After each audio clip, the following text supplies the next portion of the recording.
What's up, guys? Welcome back into the channel. Thomas Frank has been sacked. And unfortunately, it's hard to say that we couldn't all see this coming. A lot of Spurs fans, especially, would say that it's been a long time coming and it should have happened a lot sooner. But I think you can understand why Spurs wanted to try and give him time, wanted to try and see some signs that there was some growth. But unfortunately, they're just in a pretty dire situation right now, and sacking the manager is probably fair. Before we get into the nitty gritty of it, I just want to say that it hurts me to make this video. It's sad because you want to believe that these managers, like Thomas Frank, just didn't just become a bad manager overnight. Like we saw what he did at Brentford. He built up a really good team. He built up a team and had them playing good football. They were a competitive team every year in the Premier League. But like I was on here before a few months ago defending Thomas Frank, it's so difficult, in my opinion, to ask a manager to completely change his mindset from thriving in a position where you're only expected to survive to thriving in a position where you're expected to thrive. Like, that is a huge leap to make, and it's tough to do in a short period of time. And of course, he's kind of fallen far below that bar as Tottenham manager. But I think you have to, if you're going to take the risk of going and get a manager from a smaller club like a Brentford, you have to be willing to give him time. You have to be willing to let him make mistakes and grow into the role. It's going to take some time. Unfortunately, time no longer exists when it comes to football and just sports in general.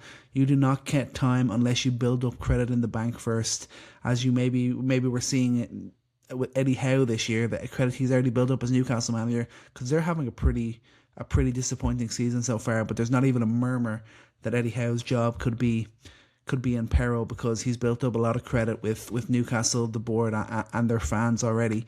Thomas Frank was unable to do that at Spurs. The mood was already kind of negative. I think there was a pretty decent crew of people that wanted Ange to stick around after he was able to deliver the Europa League. But Spurs looked at the league form and said it wasn't good enough.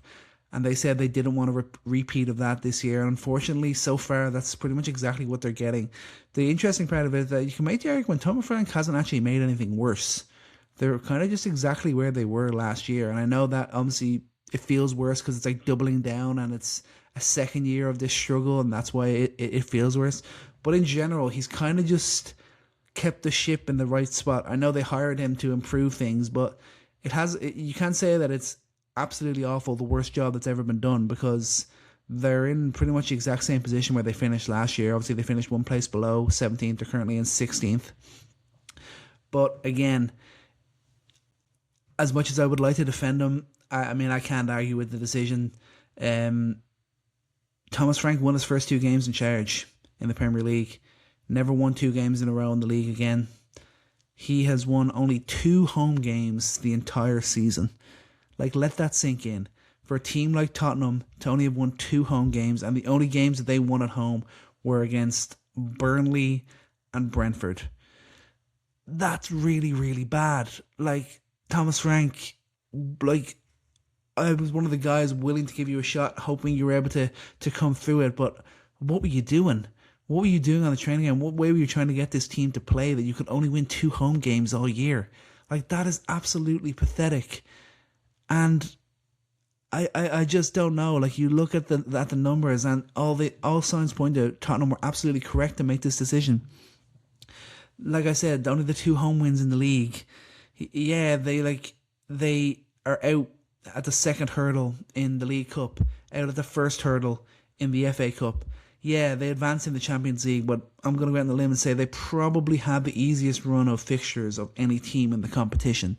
If you look at who they got their wins against, you would expect them to be winning these games. Whoever they picked up points against, they weren't anything too daunting. A lot of the home games were all very nice, like Villarreal. That should have been easy. They got over the line. They drew with Bodo Glimt. They drew with Monaco. They beat Slavia Prague. They beat Copenhagen. I know they beat Dortmund and Frankfurt too, but they're really not any great shakes. So I think that kind of covered things up a little bit. And it was actually my opinion that they might just hold on to Frank and wait until they got knocked out of the Champions League before they decided to make a move. But things were just so dire. I guess they had no real faith in any sort of run in the Champions League. And then you turn to the league form when you're not thinking about the Champions League and you're just like, oh my god, we could potentially get relegated. I don't believe that will happen. I think they have too much quality for that to happen, and they'll pick up enough points to avoid relegation. But another year in the bottom half of the table looks extremely likely. And from where Spurs were and where they were thriving to be to where they are now, it's a truly horrendous drop off. And the money that's in this club with that new stadium and everything, this is not the area that they want to be in. They want to be thriving. They don't want to be declining. They want to re-establish themselves as a Big Six club, re-establish themselves as a Champions League contender, re-establish themselves as a team that's going to be competing for the Champions League places year on year, just like Manchester United are trying to do and look like they might be able to achieve this year. That's where Spurs want to be as well. And they weren't able to keep going with Frank. It's just difficult, but at the end of the day, it's just adding to a long list where the most successful managers in the Premier League, pretty much none of them have cut their teeth in the Premier League. They haven't really learned their trade in the Premier League and then gone on to a bigger club and achieved any sort of real sustained long-term success. There are a few examples that have, but for the most part, it doesn't really happen. And Thomas Frank appears to be the latest addition to the list, where you're just like, yeah, hiring these guys from smaller clubs just really isn't the answer. But at the same time, I think Frank was kind of dealt a tough hand. Obviously, loses Maddison for the entire season, hasn't had Kulusevski yet this year. That's kind of the two most creative players in the Tottenham squad are gone for the whole year. That makes it really difficult to win games. When your best attacking players are not in your team, it's going to get difficult to win some games. Like, look at Manchester United. Think about where they might be if Bruno Fernandes wasn't playing pretty much every game. Like, look how much they struggled in those couple of games where he missed. They could barely create anything. Like, if Bruno Fernandes was there for an extended period of time for Manchester United, they you can make the argument they're probably down there with Spurs in the bottom half of the table, really struggling again, because they rely so heavily on the creativity that he provides, just like Spurs rely so heavily on the creativity of Maddison and Kulusevski. And then, of course, they missed out on Eberechi Eze, who decided to go to Arsenal instead of them, and they had to go with backup options like Xavi Simons to come in and be that creative force for their team. I know they signed Kudus as well. Unfortunately, Kudus is proving to be what a lot of us thought he was be. When he's good, but when he's bad, he's really bad. And unfortunately, the bad outweighs the good in terms of consistency, in terms of his performances. We see the bad more than we see the good. Xavi Simons, still a young player, an inconsistent player. Probably thinks he's better than he is, and he's just not able to be that consistent creative force for this team. And then obviously they only just got Solanke back. Kolo Muani, that was another risk they took that isn't paying off. Joe Palhinha, good midfielder. I believe Conor Gallagher will prove to be a good signing for them. But at the end of the day, Richarlison is the only player in the Tottenham squad that has scored more goals than their two centre-backs, Mickey van de Ven and Christian Romero. That's a big problem. That's really concerning. Spurs do not create enough chances. Watching them is like watching paint dry. They're very, very tough to watch, very boring to watch. There's no real consistency with the way they try to attack. They've obviously still got some talent within this squad, but it's also still a very young squad. Think about how many games Bergvall and Archie Gray are playing, and other young players are having to play in this team, and they're expecting to be winning games. Like, it's tough, and it's going to be tough for the next guy that comes in, and that's what I want to get onto now. You look at where Spurs are at right now, and I don't know. I assume Ryan Mason is still involved with the club, and he'll probably come in as the caretaker manager, as he's done after the last few managers have been sacked. And you just start to wonder, would now be the right time for them to be aggressive? Because looking at, if they want to wait until the summer, you can realistically, you're looking at Chelsea, Manchester United, Real Madrid, potentially Liverpool, potentially Manchester City, all looking to find new managers this summer. feeling pretty good about the fact that Spurs will probably be at the back of the line when it comes to if all those clubs are competing for the top managers around there. So is now the time maybe for Spurs to go out and be aggressive and go and identify the manager that they want. I'm not saying they should need to rush the decision by any means, but go out and identify the manager they want and strike a deal right now. I feel like that could be the play for Spurs if they want to get ahead of the game, and if they really truly want to have the best opportunity at getting their number one target. I think that could be the move that they make. A lot of Spurs fans have convinced themselves that Mauricio Pochettino is going to return this year, and maybe that's true. I've heard some try and say that they should buy him out of his US contract and get him now, but I don't think that makes any sense when he's out of contract this summer. But if they have an agreement in place, if they have even a verbal agreement that they believe that Pochettino is going to return to the club this summer, then of course you wait. But unless they actually believe that, and unless that's what they actually want, unless he's their number one option, I think now is the time to go out and explore their options, identify, do a search over the next, month, and then look and make the move to try and find their next permanent manager. Could that be Iraola at Bournemouth? Maybe they don't want to take that risk after just bringing Thomas Frank in from Brentford. Pochettino it'd be great to see him back. Obviously a really successful manager with Spurs. Obviously had a great year with Chelsea. Like, he overachieved getting them fourth place and was fired, and that was very weird. And he already kind of seems a little bit frustrated with his role as the US manager, but I don't see why he would leave before a World Cup.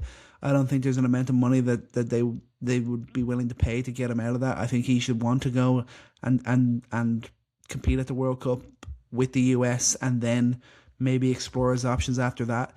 So I think obviously Pochettino is probably that number one target.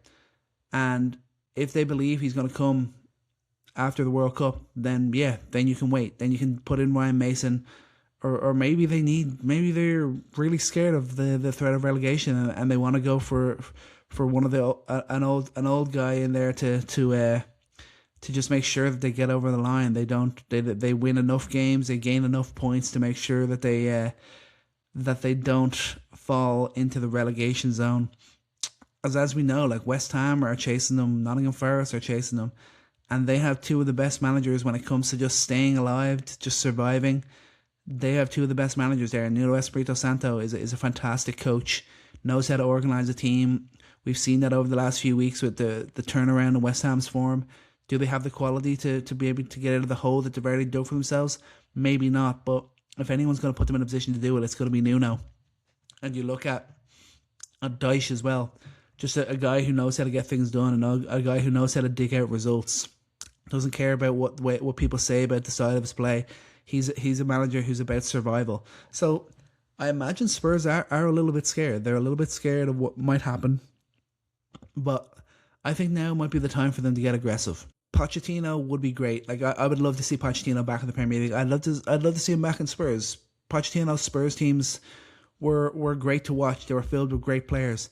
Yeah, they don't have the same quality players at the club anymore, but I'd like to see him get another shot, and I'd like to see him have a consistent run of the team and see if he can build this Spurs team back up to the team that were consistently competing for Champions League places, getting to the Champions League final, finishing second in the Premier League.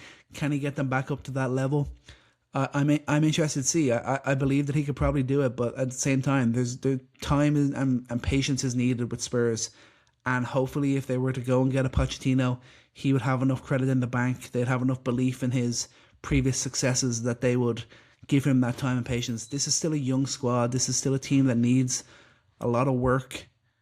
So if Pochettino is the guy, the most important thing that Spurs have to realize is it's going to take time. He's not going to be able to come in and this will instantly be a top four competitive team. Too many young players, too much of a lack of quality in their squad. That's not going to happen. He'll have to play it better.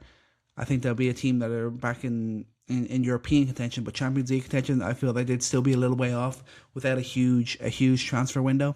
So the pressure is on Spurs. You got to get this call right. You've decided to take a risk. Now I assume they're going to probably maybe overcorrect and go for the steady Eddie. But if Pochettino doesn't decide to return to Spurs and they wait until the summer, that might be another big mistake that Spurs make, and that might lead to another year of struggle and hard times.